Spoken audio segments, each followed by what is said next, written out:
Akkam jirtu kabajamtoota daawwattoota keenya baga nagaadhaan gara chaanaalii keenyaatti dhuftan jecha har'aan tana kan qabadhee isiniif dhiyaadhee seenaa aartistii fi gooticha Oromoo jireenya ayyaanaati jechuudha.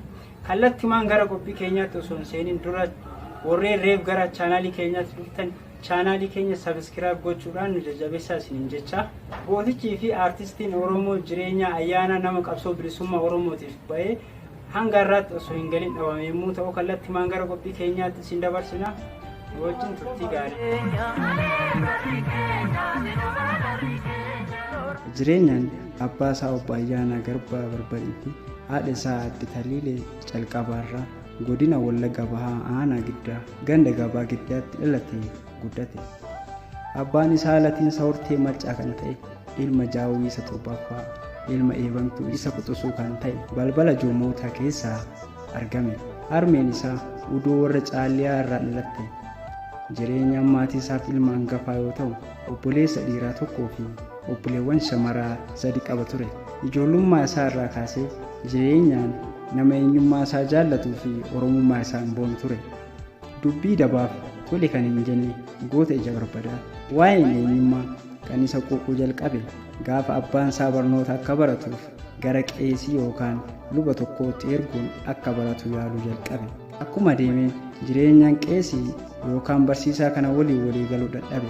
Kunis lubichi waan afaan Oromootiin hin barsiifne maaliif afaan beekuun hin barsiifne yaada jedhurraa kan ka'e qeesicha sanaan wal dhabuu eegale.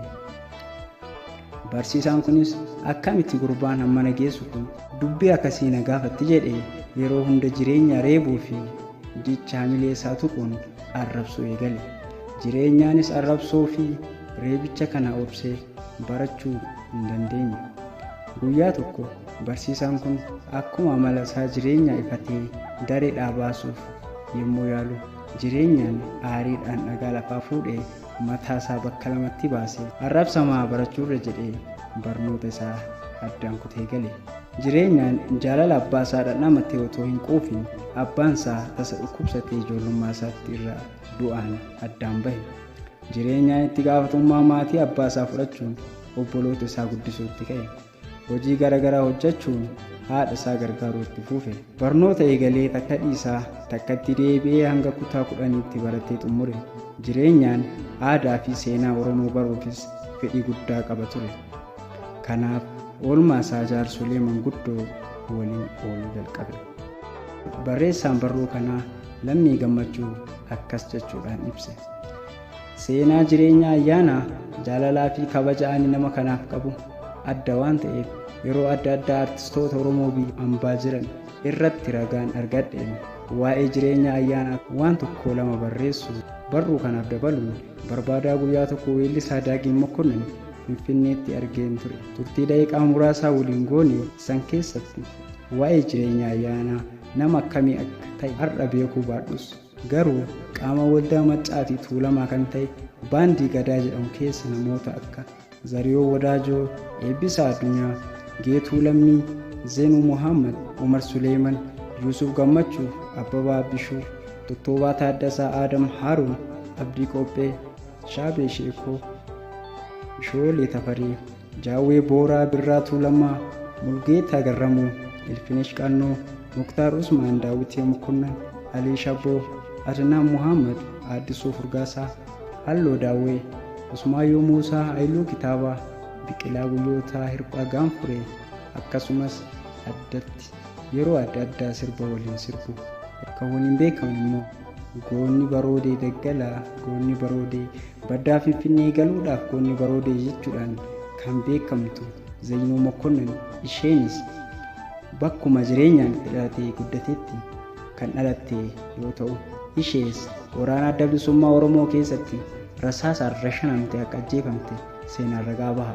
Yeroo baay'ee Zeenuun jireenya wajjin kan dabarste yoo ta'u sirboota cidhaa fi sirba waa'ee gootummaa jireenya wajjin hojjetteerti.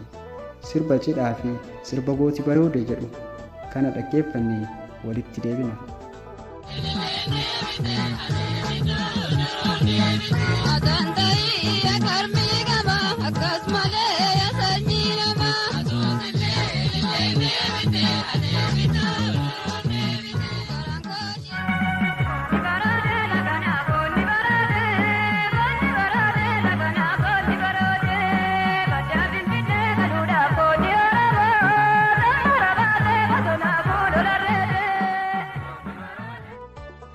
Jireenya ayyaanaas sagalee kiloolee uumaan kenneef itti fayyadamuun sirboota aadaa ijoollummaa isaarraa kaasee sirbuu eegale.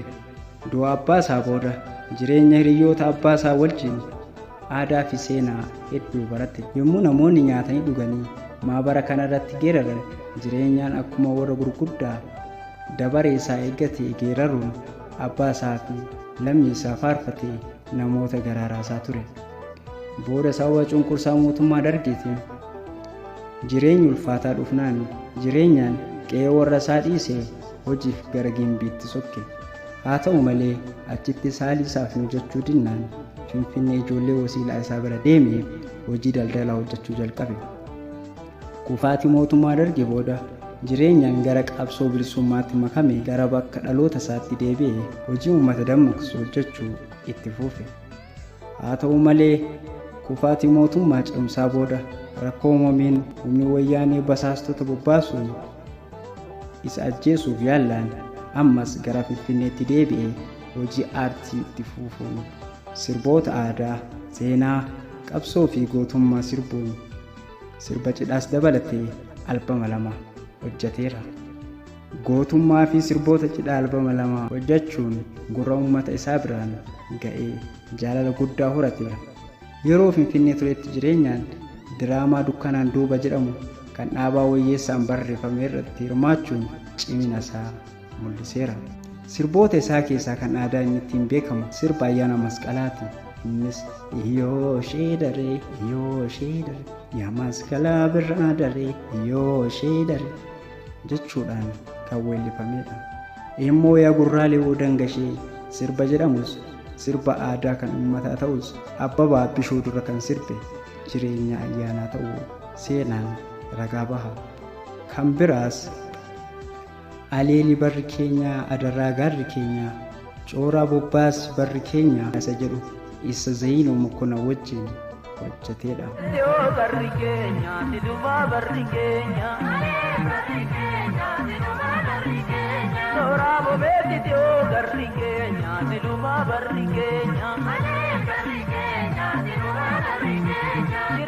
Jireenya ayyaanaa weellisaa qofa osoo hin taane qabsaa'aaf ergama dhaaba ganamaa kan ta'e adda bilisummaa Oromoos fudhatee koornyaa dhiyaa keessaa adda hojjetee ture.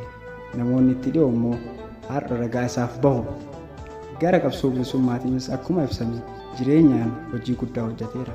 Sirboota isaatiin hacuuccaa saba isaarra jiru ifatti waan mormeef xiyyeeffannoo humna tikaa jala galuun bara 1996 humna tika mootummaa wayyaaneetiin ukkaanfamee achi buuteen isaa dhabamee hafe. Erga gaafa sanaatii du'ee fi jira isaa wanti beekamu hin jiru. Oromoon gootota qaqqaalee qabsoo bilisummaa isaatiif haala kanaan dhabe. Egaa seenaan jireenya ayyaana kana fakkaataa waan xumura qophii keenyaatti hordoftanii waan ufana turtaniif horaa bulaa deebanaa isin jedha. Chaanaalii keenya sabiskiraayib gochuutiin dagatinaa jallisanii keessaa hin baay'inaa.